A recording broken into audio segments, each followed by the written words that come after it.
এই সানডে আমাদের খিদিরপুরে কাজ মিটিয়ে আমরা প্রথমবার চলে গেছিলাম হচ্ছে হাওড়ার আভনি মলে।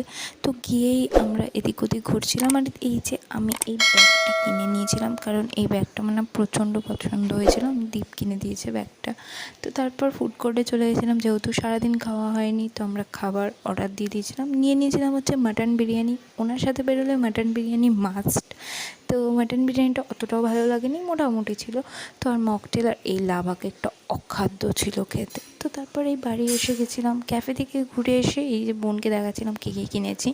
তো এই ব্যাগটা আর দুটো বোতল, একটা ওর একটা আমার, আর এই শিট মাস্কগুলো 3টের সাথে 2টো ফ্রি পেয়েছি তাই কিনে নিয়েছি। আজকের খাওয়া দাওয়া তো একদমই ভালো ছিল না, কিন্তু শপিং তো খুব ভালো হয়েছে। এই ব্যাগটা আমার তো এত পছন্দ হয়েছিল, আর বোনেরও বোতলটা খুব পছন্দ হয়েছে। তো এই হচ্ছে আজকের সারাদিনের ব্লগ। টাটা, দেখা হবে নতুন কোনো ব্লগে।